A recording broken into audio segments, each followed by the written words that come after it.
शामिल थे वो इस वक्त हमारे साथ स्टूडियो के अंदर मौजूद हैं। तो आपके सामने वो सवाल और वो राय तो आएंगे, उससे पहले मैं मेहमानों का स्वागत कराना चाहता हूं। हमारे साथ जुड़ रहे हैं स्टूडियो में सैयद नसीरुद्दीन चिश्ती साहब, चेयरमैन ऑल इंडिया सूफी सजादा नशीन काउंसिल। बहुत बहुत स्वागत है सर आपका, आज हमारे स्टूडियो में आप आए। साथ ही हमारे साथ जुड़ रहे हैं सैयद अब्दुल कादिर कादरी वहीद पाशा साहब, आप भी ऑल इंडिया सूफी सजादा नशीन काउंसिल से जुड़े हुए हैं। बहुत स्वागत है सर आपका भी स्टूडियो में आने के लिए। हमारे साथ अंबर जैदी जी जुड़ रही हैं, सामाजिक कार्यकर्ता हैं। अंबर जी आपका स्वागत है। और मौलाना पीर अली कादरी साहब हमारे साथ हैं, प्रेसिडेंट मरकजी अंजुमन कादरिया। मौलाना साहब बहुत स्वागत है आपका। हर्षवर्धन त्रिपाठी जी हमारे साथ हैं, वरिष्ठ पत्रकार बने हुए हमारे साथ लगातार। और पीरजादा गुलाम नजमी फारूकी साहब भी जुड़ रहे हैं, नेशनल सेक्रेटरी AISSC। बहुत स्वागत है सर आपका भी। तो मैं एक एक करके कुछ आपके सामने प्रश्न जो हमने जनता से पूछे, जो जवाब आया, वो मैं रखना चाहता हूं, 3-4 सवाल। और फिर मैं आपके जो कल मुलाकात हुई है डोवल साहब के साथ, उस पर हम बात करेंगे। और जनता जो राय दे रही है अपनी, उस पर आप लोगों को क्या कहना है। तो मैं सबसे पहले जो मांग कल की मीटिंग में भी उठाई गई, वो सवाल डिस्कस।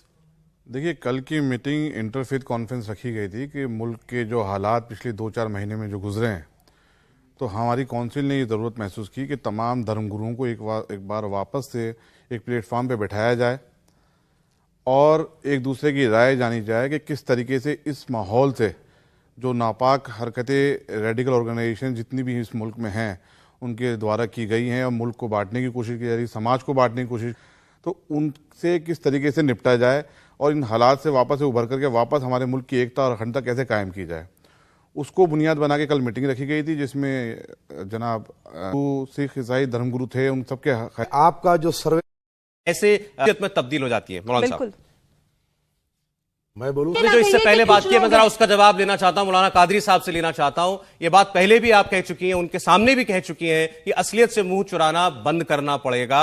ये शिक्षाएं जो हैं, यही धीरे धीरे धीरे धीरे वो गौस जो जिसने सरतन से जुदा कर दिया कन्हैया लाल का, ऐसे शख्सियत में तब्दील हो जाती है। मौलाना साहब मैं बोलूं सौरभ जी। बिल्कुल।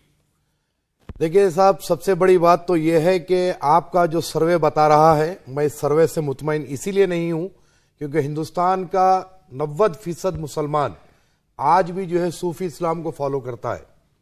और जहां तक के PFI के बैन की बात है और PFI की जो हकीकी चेहरा आज जब हम रखने जा रहे हैं, तो एक कोशिश है और अल्लाह हमें इस कोशिश में कामयाब करेगा।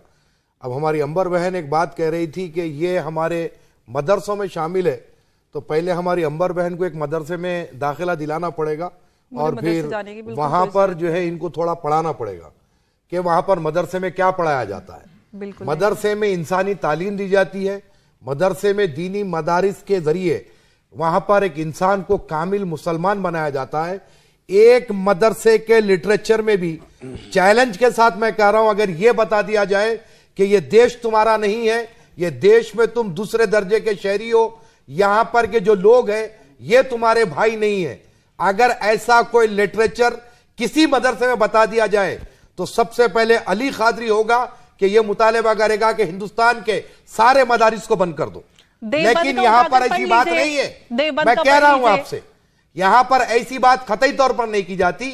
अरे हम तो कोशिश कर रहे हैं, वो भटके हुए लोग, सुनिए आप पहले, वो भटके हुए लोग जो रेडिकलाइज हो गए हैं उनको सुधारने की जरूरत है। लेकिन इसका इल्जाम किसी मदरसे पे नहीं डाला जा सकता, इसका इल्जाम वो जहनियत पर लगाइए आप जो बाहरी मुल्कों से हमारे मुल्क में दाखिल होकर हमारे अपने नौजवानों को तबाह बर्बाद कर रहे हैं। कादरी साहब, अब ये जो नारे लगे, जो लोग सड़कों पर उतरे, वो नारे कहां से सुन के लगा रहे थे, कहां से पाकिस्तानी नारा है जनाब सौरभ साहब। सर, पाकिस्तानी नारा सुनकर के क्यों इन्फ्लुएंस हो रहे हैं हमारे लोग? एजाद पाकिस्तान में होगी। कैसे घुस जाता है पाकिस्तान? हिंदुस्तान के अंदर हजारों लोग सड़कों पर उतर आते। भारत का मुसलमान इतना कमजोर है कि पाकिस्तानी नारे पे उतरकर सड़क पे उतर आता है। नहीं, आराम से बात नहीं, मेरे देश में आग लगी हुई है। हम जब देश की सुरक्षा की बात आती है तो हम मीठी गोलियां नहीं बना सकते। अब वो स्थिति है कि हमें समस्या की जो जड़ है उस पर खुलकर बात करनी पड़ेगी और उसका समाधान निकालना पड़ेगा। अब वो समय नहीं है कि मैं जवाब देना चाहूंगा। मंचों से आप जवाब लें, 2 मेहमान अभी और बाकी की बात करें, देश की सुरक्षा की बात है, सच्ची बात कीजिए। सुनिए, बिल्कुल सही है, देश की सुरक्षा के लिए हर देशवासी को काम करना चाहिए। और आप एक सिंगल नहीं, ये जितना सूफी सजादा नशीन मैंने नहीं कहा कि मैं अकेली बोल पैनल रही हूं। बैठा हम है, सबको देश करना हित में काम कर रहा है। करेंगे तभी अंबर ठीक समस्या का ठीक है, समाधान अंबर मिलेगा। ओके देश नहीं हित तो में पर्सनल हो रहे हैं, उनसे बात कीजिए ना, ढंग से बात करें। सुनिए आप कि देश हित में ही ये काम हो रहा है। कल जो हमारे एनएसए के चीफ जो हमारी मीटिंग में तशरीफ लाए तो देश हित के लिए ही काम के लिए आए थे। और रहा सवाल कि ये जो बवाल मचाया गया सर तन से जुदा, हम तो रोजे अव्वल से बात कर रहे हैं कि ये गैर इस्लामी है, गैर शरई है, इस नारे का ताल्लुक इस्लाम से नहीं हो सकता। लेकिन ये जो भीड़ की आप बात कर रहे हैं, ये रसूल पाक सल्लल्लाहु अलैहि वसल्लम की मोहब्बत में जमा हुई थी। गलत तरीके से वो भीड़ को बावर करवाया गया, इसीलिए लोग जमा हुए। पथराव हुआ तो नामे नामी सल्लल्लाहु अलैहि वसल्लम का इस्तेमाल किया गया। हम इसीलिए तो आज मैदान पर उतरे हैं, अब जमीन पर उतर रहे हैं, गांव में गांव जाएंगे, शहर शहर। आप कह रहे हैं लोगों को भड़काया जाता है, वो उकसावे में आ जाते हैं, इसलिए पथराव हो जाता है, इसलिए नारे लग जाते हैं। नहीं, एक सेकंड, त्रिपाठी जी कुछ कह रहे हैं उसके बाद एक सवाल मैं आ जाऊंगा आपके पास। आएगी, आप करेंगे नहीं, मुसलमान सुधरेगा कैसे? अच्छा ठीक, बोले। इन तमाम हालात को देखते हुए आप जैसा अभी साहब कहे थे कि कोई टिप्पणी किए हैं क्या, तो सबसे पहले मैं समझता हूं उसको कंडम करने में मौलाना हजरत सैयद नसीरुद्दीन चिश्ती साहब जो चेयरमैन हैं, और सबसे पहले आप और दीवान साहब क़िबला जो है सबसे पहले इस मसले में आवाज़ उठाए कि जो सर तन से जुदा होते जो नारा लगाया गया, तो अजमेर से सबसे पहले उसको कंडम किया गया और जो है सख्ती से ये बताया गया कि तालिबानी कल्चर हमारे हिंदुस्तान में नहीं चलेगा और इसको रोकने के लिए हम हर मुमकिन कोशिश करेंगे। नहीं, और मैं फिर वही सवाल जो मैंने चेयरमैन साहब से भी किया था, ये दरगाह का खादिम नारा लगा रहा है। दरगाह का खादिम जो है वो उसका नाम सलमान जी, वो वीडियो बनाकर रो कर कह रहा है कि मैं अपनी जायदाद दे दूंगा जाकर के गला काट करके ले आओ। दरगाह के बाहरी तो नारे लग रहे थे। और मैं साथ साथ में कह दूं, आज आप चेयरमैन साहब, आप लोग जो बात कह रहे हैं कि आप रेडिकलाइजेशन के खिलाफ लड़ेंगे, बहुत स्वागत करते हैं हम इसका, हम इंतजार कर रहे थे इसका और बहुत ज्यादा वेलकम कदम है। लेकिन जो सवाल त्रिपाठी जी पूछ रहे थे, ये जो पहले से चला आ रहा है, ये नजर में कभी नहीं आया, ये रेडिकलाइजेशन कभी दिखाई नहीं दिया किसी को जी। नहीं, ऐसा है, देखिए बाद लोग ऐसे है, देखिए हर इंसान के ऊपर इसका इल्जाम लगाना, किसी एक व्यक्ति की तरफ से हर इंसान के ऊपर इल्जाम लगाना गलत होता है। इसलिए कि दरगाह में 6000 से ज़ायद खादिम हैं और प्रमुख उसके जो है वो आपके सामने बैठे हुए हैं, तो खादिम में से कोई एक आध अगर कोई गलत निकल गया तो इसका दोष तमाम खादिमों को भी देना मैं समझता हूँ ये भी गलत है। तो हमारा जो भी मुतालबा यही रहेगा, चाहे वो खादिम हो या हिंदुस्तान का कोई ऐसा आलिम हो या कोई ऐसा व्यक्ति हो, उसके ऊपर सख्त से सख्त कार्रवाई की जाए। और आवाम के दरमियान में हम देखिए, आप असल हकीकत आपको ये बताता हूँ कि हिंदुस्तान में हज़ारों तंजीमें काम करती हैं, चाहे वो मुस्लिम पक्ष की हो या हिंदू धर्म की हो या जो भी हज़ारों तंजीमें। क्यों हम पीएफआई के बारे में ही कहते हैं? क्योंकि मालूम है कि पीएफआई के अंदर रेडिकल थॉट उनका जो है, उनकी सोच ही वो है कि वो आवाम को भटका रहे हैं और कई जगह जितने जगह जो इंसिडेंट हो रहे हैं उन तमाम में उनका नाम आ रहा है। तो ये सब देखते हुए जो मैं फिर से थोड़ा सा और इसको सवाल पूछता हूँ और मैं चिश्ती साहब से पूछ रहा हूँ, जो चेयरमैन साहब हैं सूफी सज्जादा नशीन काउंसिल के। नहीं कहते हमें नहीं मालूम है, जैसे 7% बोला जा रहा है कि जानते नहीं है कि गज़वा हिंद क्या है। मैं बोल देता हूँ। देखिए सर, ये गज़वा हिंद की जो बात है, ये एक नेमतुल्लाह किरमानी जो पाकिस्तान के हैं, अब जो पाकिस्तान में उनका मज़ार है मौजूदा मुल्तान के हैं, उनकी एक किताब लिखी हुई है, उसके अंदर एक ये प्रेडिक्शन है और इस किताब को सर्कुलेट करने में सब में बड़ा हाथ पाकिस्तान का है और पीएफआई और जितने कट्टरवाद संगठन है, जितने कट्टरवादी लोग हैं, वो लोग इसको प्रचार कर रहे हैं और ये गूगल पर भी अवेलेबल है। मैं ये बात को इसलिए यहां पर क्लियर कर रहा हूं कि ये भी इल्जाम हिंदुस्तानी मुसलमानों पर थोप दिया जाएगा कि गज़वा हिंद की किताब को हिंदुस्तानी मुसलमान सर्कुलेट कर रहा है। ये केवल एक विचारक की, एक लेखक की किताब में लिखा कॉन्सेप्ट है, ये कोई इस्लामिक कॉन्सेप्ट नहीं है, खत्ती तौर पर इस्लामिक कॉन्सेप्ट गज़वा हिंद का नहीं है। ये एक नेमतुल्लाह किरमानी, में आपको ऑथर का नाम भी कह रहा हूं। आपने बहुत अच्छा 30 सेकेंड्स मैं ये कहना चाह रहा हूं सर कि आपने अभी हजरत नसीरुद्दीन साहब से सारी बातें सुनी। इसके अंदर हमको, चाहे वो हमारे एनएसए के चीफ हो डोवाल साहब हो, जब हमें machinery government, to be frank, कि जब तक ये गवर्नमेंट हमारे इस काम में सपोर्ट नहीं करेगी कि हम ग्राउंड पर उतरकर काम करें, तब तक हम ये काम में सक्षम नहीं हो पाएंगे। सरकार क्या करेगी इसमें आपकी मदद? मैं समझना चाहता हूँ, ये तो आपको अपने स्तर पर करना पड़ेगा। अरे अवेयरनेस के लिए जब हम ग्राउंड पर जाएंगे तो ऐसे कट्टरवादी जो लोग हैं, जहां अगर 100 आदमी है तो वहां पर 5 आदमी मौजूद है, वो सारे माहौल को खराब कर रहे हैं। तो आपको चाहिए जिस तरीके से आप दूसरे प्रचार के लिए सपोर्ट कर रहे हैं, गवर्नमेंट काम कर रही है, इस कॉज के लिए भी आप हमारे साथ आइए। कादरी साहब, एक मिनट आपसे प्लीज एक सवाल है, एक आपसे सवाल है।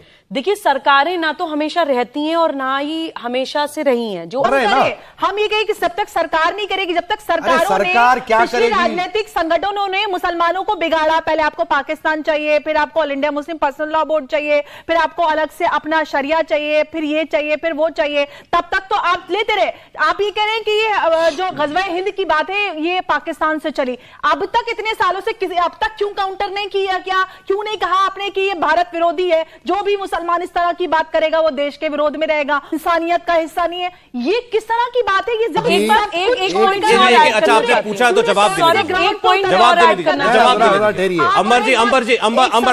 प्लीज समय मैं आपसे खुलकर यह कहना चाहता हूं कि आज तक के जितनी मुस्लिम रिलीजियस लीडरशिप को पिछली हुकूमतों ने प्रमोट किया, ये वो सारे लोगों को आप पहले रोक लगाइए, क्योंकि आज का जो माहौल बिगड़ा हुआ है वो अपनी जाती रोटियां सेकने के लिए कौम की बलि चढ़ाते रहे। हम ये कह रहे हैं कि हम अपने नौजवानों में अवेयरनेस के लिए काम करने के लिए आज ग्राउंड पर उतरे हैं और करेंगे। इंशाल्लाह मुस्लिम कम्युनिटी में सुधार आएगा, मानसिकता बदलेगी, लेकिन वी नीड ए सपोर्ट। हमको सपोर्ट चाहिए। ठीक, सुबह मुझे आपकी बात ब्रेक की बात पढ़ रहे हैं। हमारे साथ में मौलाना पीर अली जी हैं, उनकी तरफ हम रुख करेंगे। मौलाना पीर अली जी, ये जो असद कासमी कह रहे हैं, जो उलेमा के हैं और वो फतवा जारी कर रहे हैं, ये फतवा जारी करना इस तरीके से ठीक है क्या? क्योंकि जिनके खिलाफ फतवा जारी हुआ तो कह रहे हैं कि मैं कलाकार हूं और कलाकार का कोई धर्म नहीं होता। देखिए मैडम, हर धर्म की एक जो है प्रैक्टिसेस होती हैं और हर धर्म की एक आस्था होती है, और मुस्लिम धर्म के भी कुछ अपने नियम हैं। अच्छा। और हिंदू धर्म के भी कुछ नियम हैं। और रहा सवाल के ये कलाकार है, ये एक ही नहीं है, मोहम्मद रफ़ी साहब भी थे, सलमान खान भी है, शाहरुख खान भी है, और कई ऐसे आपको मिल जाएंगे। ये कलाकार है और इनको मुसलमान है तो इनको दीन मालूम है, मज़हब मालूम है कि क्या करना चाहिए क्या नहीं करना चाहिए। अब उसके बाद अगर ये कर रहे हैं तो ये इनका निजी मामला है।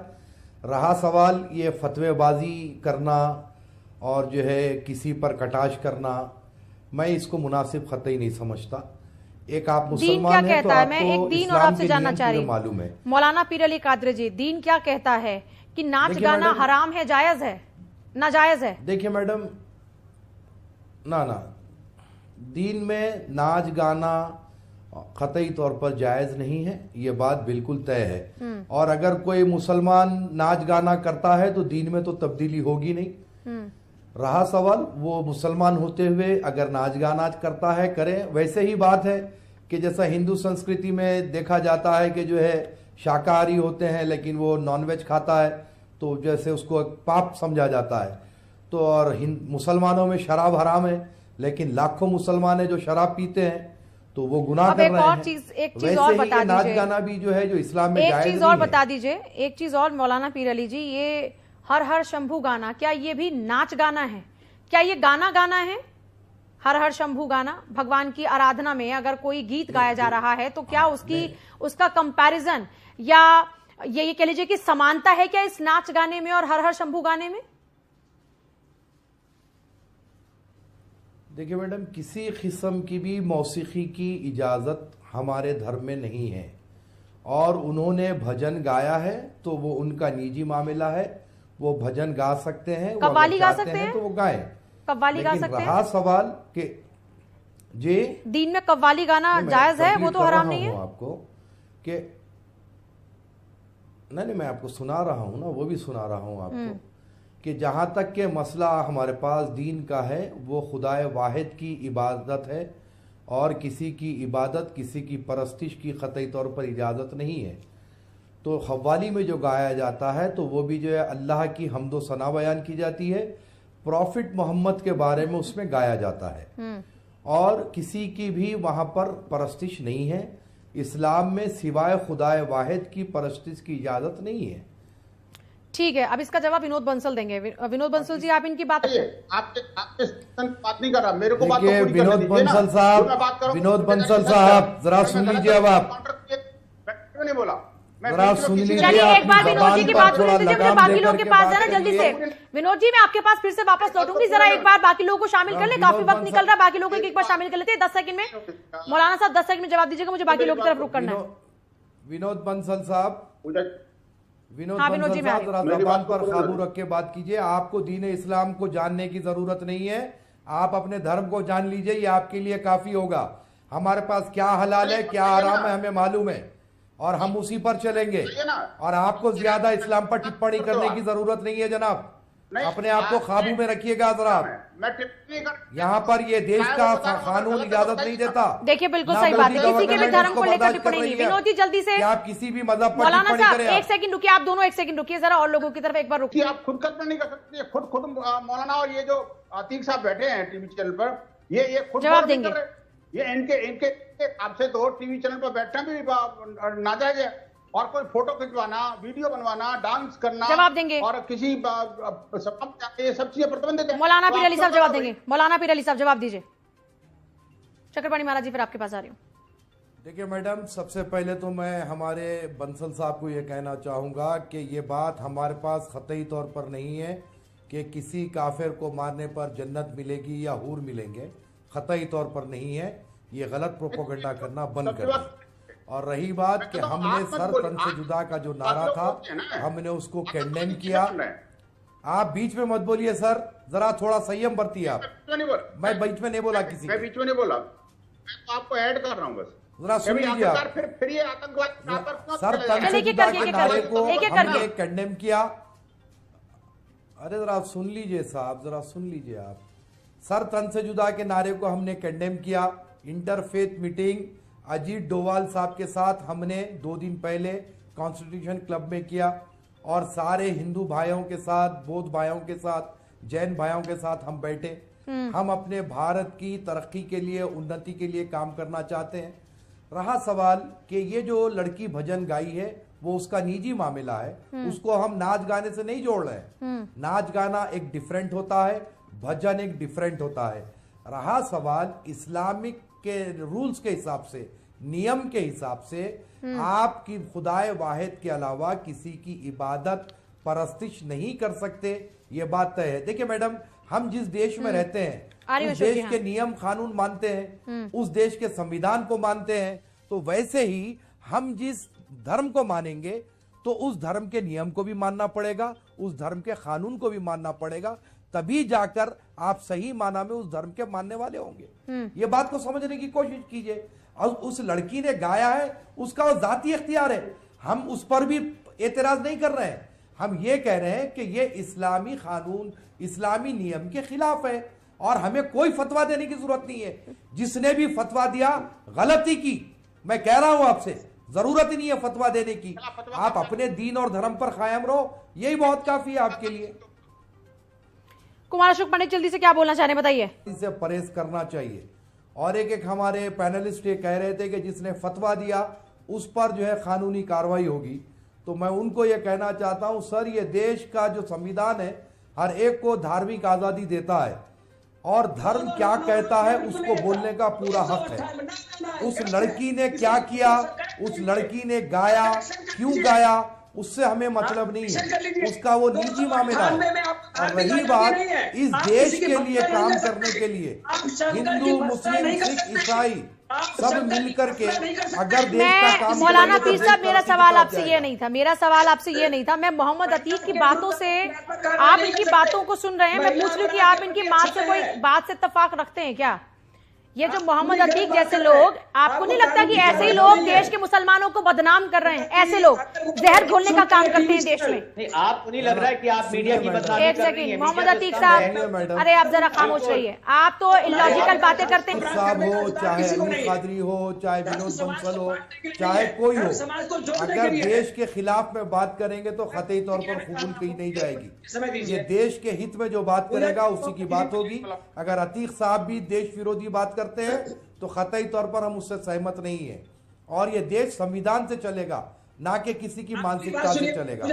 और बोलिए अशोक जी जल्दी से, अशोक जी जल्दी से, बड़ा बस वक्त नहीं है। अशोक जी बोलिए बोलिए। कह रहे थे कि जिहादियों पर फतवा नहीं देते, अरे हम तो फतवा दे चुके हैं। अरे महिलाओं का, एक महिला जो बेचारी बेबस है, लाचार है। हमारे साथ है मौलाना अली कादरी, इस्लामिक स्कॉलर हमारे साथ स्टूडियो में मौजूद हैं, और आसिफ सोहेल, राजनीतिक विश्लेषक हमारे साथ जुड़ रहे हैं।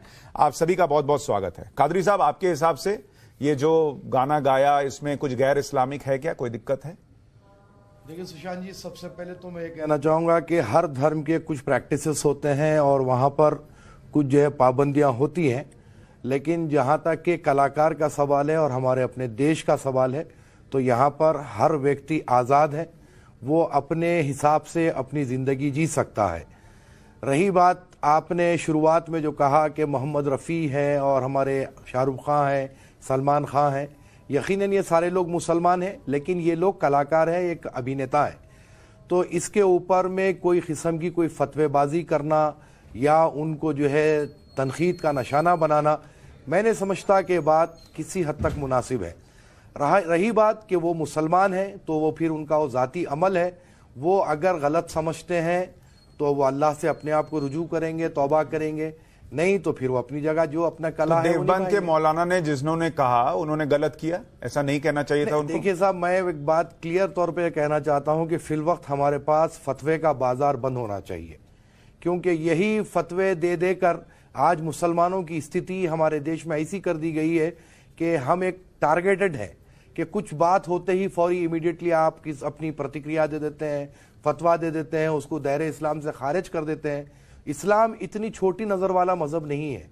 इस्लाम एक बहुत बड़ी नज़र रखता है और हर एक को जो है अपनी व्यक्ति की आज़ादी देता है। मौलाना साहब, एक चीज़ मुझे बताइए इससे पहले कि मैं इनिशियल कमेंट्स बाकियों का लूँ, मौलाना कादरी, की क्या ये हाल फिलहाल में जो चीज़ें हो रही हैं, किसी ने बीजेपी का झंडा अपने घर पर लगा दिया तो उसको पीटा, किसी ने बीजेपी को वोट दे दिया तो पीट दिया, किसी ने नुपुर शर्मा के समर्थन में कुछ बोल दिया तो उसको घर, और वो मुसलमान ही था लेकिन उसको घर से निकालकर पीट दिया। अब अगर गाना गा दिया जिसमें भजन है तो उसका विरोध शुरू हो गया। क्या ये जो चीजें हो रही हैं, ये आपको लगता है कि ये इस्लाम में है, मुसलमान के अंदर है और निकल कर आ रहा है, या उसके अंदर भरा जा रहा है और इसका इस्तेमाल हो रहा है? तब देखिए, एक जमाने दराज से एक कट्टरवाद की एक जहनीत जो हमारे अपने मुल्क में चल रही है, जिसका इस्लाम से दूर दूर तक कोई ताल्लुक नहीं है, और यही कट्टरवाद जहनीत रखने वाले लोग हैं जो भाजपा का झंडा लगाते हैं तो उसको पीट देते हैं, या भाजपा की जो है आप कैंपेन करते हैं तो पीट देते हैं। तो ये सिर्फ और सिर्फ एक कट्टरवाद है और इसके अंदर राजनीति इन्वॉल्व है। मैं ये कहूँगा तो गलत नहीं होगा कि इसको इस्लाम से जोड़ा जाता है। कोई भी राजनेता को अपने पैर फैलाने की जब जो है उसको तकलीफ महसूस होती है तो फौरी वो जो है धर्म का सहारा लेता है और मुसलमानों को उकसाता है। कादरी भाई, दिक्कत क्या है ना, ये सब होता तो इस्लाम के नाम पर ही ना। वो जो आदमी इस गाने का विरोध कर रहा है वो भी तो इस्लाम के नाम पर ये हवाला देकर कर रहा है कि भाई ये हमारे धर्म में नहीं है, ये गलत हो रहा है। रिजवान अहमद साहब, आपके हिसाब से बताइए, जो मैंने रिसेंट एग्जांपल्स दिए और अभी चूंकि वो वंदे मातरम पर खड़े ना होने का या उसको न गाने का उन्होंने मसला उठाया, तो मैं एग्जाम्पल दे रहा हूं, झारखंड से कुछ तस्वीरें आई थी जहां छोटे छोटे बच्चों ने हाथ बांध लिए कि हम प्रेयर नहीं गाएंगे, हम उसमें हाथ नहीं जोड़ेंगे। मुझे याद है मेरे साथ कितने मेरे मुस्लिम दोस्त रहते थे, वो गाते थे, भजन गाते थे। ये नई चीजें कैसे दिमाग में आ रही और कोई भर रहा है क्या? जैसे ओवैसी कह रहे हैं कि श्रीलंका की तरह पीएम के घर में घुस जाएगी भीड़। अरे भाई, श्रीलंका बन नहीं रहा, भीड़ को उकसा रहे हैं कि पीएम के घर में घुसना है प्रदर्शन के नाम पर। सुशांत साहब, सबसे पहले आज आपके साथ स्टूडियो में पहली बार बैठने का मुझे इत्तेफाक हुआ और मैं आपका शुक्रगुजार हूं। इस जरिए मैं एक बात को आज बहुत ही क्लियर अंदाज में कहना चाहूँगा कि जो भारत में जो सर तन से जुदा का जो नारा जो बहुत ज़्यादा तेज़ आवाज़ में बुलंद किया गया, आपने देखा कि प्रयागराज में, कानपुर में इसके ऊपर काफ़ी जो है हंगामा भी बरपा हुआ और काफ़ी मुस्लिम नौजवान वो लोगों के भड़कावे में आए और अपने मुस्तकबिल को तारीके में डाल दिए। आज उनके ऊपर केसेस बुक हुए, जिसकी हमें बहुत तकलीफ है। अल्लाह ताला उनकी किसी ना किसी तरीके से मुश्किल को हल करे, क्योंकि वो लोग भड़कावे में आते हुए रसूल की मोहब्बत का जब उन्हें दुहाई दी गई तो वो रोडों पे निकल गए। हकीकत नहीं जाने आज वो परेशान है। तो मैं आपके चैनल के माध्यम से ये भी कहूँगा कि जितने मुस्लिम युवा है वो होश में रहते हुए काम करे, ऐसे भड़काऊ किस्म के कोई काम में ना आए। अब रहा सवाल साहब वंदे मातरम की, जहाँ तक की बात है आज से नहीं है, ये काफ़ी पुराना मसला है। इसके अंदर के कुछ बोल ऐसे हैं जो हमारे अपने इस्लाम के अकायद के खिलाफ है। उलमा ने यह कहा कि हम वंदे मातरम नहीं गाएंगे क्योंकि उसके अंदर मट्टी की पूजा परस्तिश, धरती की पूजा और परस्तिश की बात की गई है। तो ये एक इस्लामिक थॉट्स की बात है, इस्लामी अकायद की बात है। जहाँ तक कि हमारा अपना राष्ट्रगान है जन गण मन, उसके ऊपर हर मुसलमान खड़ा रहता है और उसका आदर करता है, और अगर कोई नहीं करता है तो वो यकीनन गुनाहगार है, मेरी भी नजर में, देश की भी नजर। कादरी भाई मैं ये कह रहा हूं, जैसे अभी आप देख रहे हैं कि फिल्म स्टार्स काम कर रहे हैं, या आपने कहा कि जिसको गाना गाना है उसने गा लिया, कोई बात नहीं, अब वो अपना समझे कि उसने जो है इस्लाम में जो मना है उसको फिर भी कर लिया। तो वैसे ही छोटे छोटे बच्चे अगर स्कूल में जा रहे हैं और स्कूल में किसी का कोई धर्म तो होता नहीं, तो अगर वो प्रेयर में हाथ जोड़ लेंगे तो क्या हो जाएगा, मैं ये नहीं समझ पाता। हमारे जमाने में जब बच्चे जोड़ लेते थे, हमारे मुस्लिम फ्रेंड्स जोड़ लेते थे, तो आज के जोड़ लेंगे तो क्या दिक्कत हो जाएगी? ये कौन भर रहा है दिमाग में कि नहीं जोड़? देखिए साहब, मैं आपसे फिर एक बार ये बात कह रहा हूं कि जिस तरीके से एक अगर कोई मुस्लिम स्कूल मैनेजमेंट है और अगर वहां पर जो है किसी किस्म का मुस्लिम प्रेयर कराया जाएगा तो हिंदू समुदाय की जानिब से भी यकीनन इख्तिलाफ और एतराज होगा, जिस तरीके से हिजाब पर हुआ था।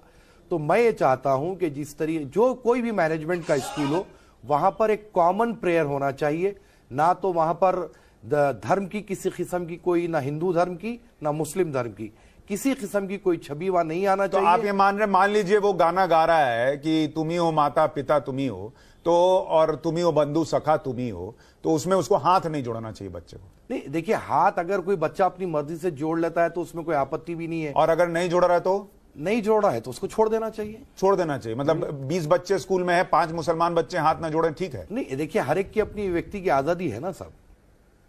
तो ये आजादी नहीं है ना सर, स्कूल में नियम। अब कल को बच्चा बाहर निकलेगा वो हर जगह यही एक्सपेक्ट करेगा। अब आप देखिए मेरे पास मेरे अपने अंडर मैनेजमेंट कुछ स्कूल चलते हैं, जो स्कूल मैनेजमेंट हमारा अपना यहाँ है, क्या बोलना चाहिए, मुस्लिम माइनॉरिटी इंस्टीट्यूशंस है।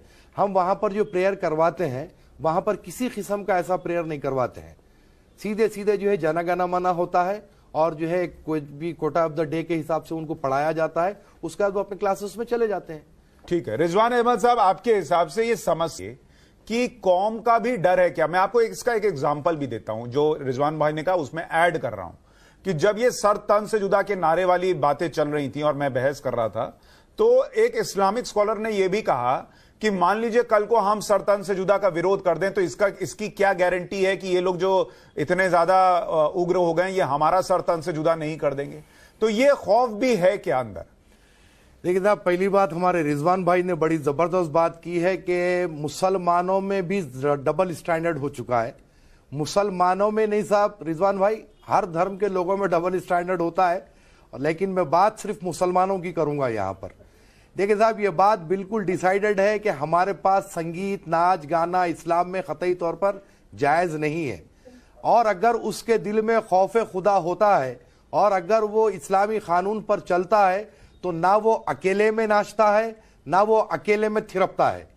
अब अपने सिर्फ घर की शादी में नाच गाने को रोक रहा है, तो मैं रिजवान भाई की बात से 100% मुत्तफिक हूं, सेटिस्फाई हूं कि वो अल्लाह के डर से नहीं बल्कि माशरे के, मुसलमानों के, महल्ले वालों के, रिश्तेदारों के डर से वो नाच गाने से परहेज कर रहा है। तो ये यकीनन डबल स्टैंडर्ड है। अगर कोई मुसलमान ये कहता है कि मैं नाच गाना इस्लाम में नहीं है तो मैं नहीं करूंगा, तो उसको अकेले में भी नहीं करना चाहिए, चार के बीच में भी नहीं करना चाहिए, उसको पूरी तरीके से इससे इनकार करना चाहिए। ऐसे मुसलमान सिंगल स्टैंडर्ड होंगे। लेकिन आज का जो दौर चल रहा है, मैं बिलखुसूस सुशांत जी से यह बात कहना चाहूंगा कि साहब आज जो दौर में मुसलमान जिस दौर से गुजर रहा है, इसमें सब में बड़ा नुकसान जो हमको हुआ है वो जो सो कॉल्ड उलमा, सो कॉल्ड मुफ्ती जो बात बात पर फतवे इशू करते हैं, अरे साहब, इस्लाम कोई मजाक नहीं है। अभी एक हमारे भाई ने कहा कि जब सवाल किया जाता है तो फतवा दिया जाता है, लेकिन मुफ्ती हजरात के पास यह भी पावर है कि वो अगर कोई बेधड़क सवाल आ जाए तो उसको आप साइलेंट भी कर सकते हैं कि भाई इस मामले के आप फतवे मत पूछिए, जिससे कि मुसलमानों को शर्मिंदा होना पड़े या मुसलमानों में एक नई जो है वबा फैले या एक नया इंप्रेशन जाए। ऐसे भी तरीके से मना किया जा सकता है, लेकिन फतवाओं का जो बाजार है जो बेइंतहा गर्म है, मैं ये भी कहते हुए अपने आप में मैं शर्मिंदगी महसूस करता हूं कि जब हम मीडिया पर वो हलाला के जो क्या बोलना चाहिए पैकेज की जब बात की जा रही थी, मीडिया पर जो वीडियोस वायरल हुए, तो तब भी मैंने सख्ती के साथ मुखालिफत की। तो साहब, ये जो लोग हैं ये उलमाए सू है, ये उलमाए हक नहीं है। मैं बार बार ये कहता हूं कादरी भाई कि ये चीजें जो मुसलमान है उसको ही डिफेम कर रही हैं, उसको ही 10,000 सवाल से जूझना पड़ता है, और सब इस तरह से न भी सोचे तो भी उनको गुजरना पड़ता है।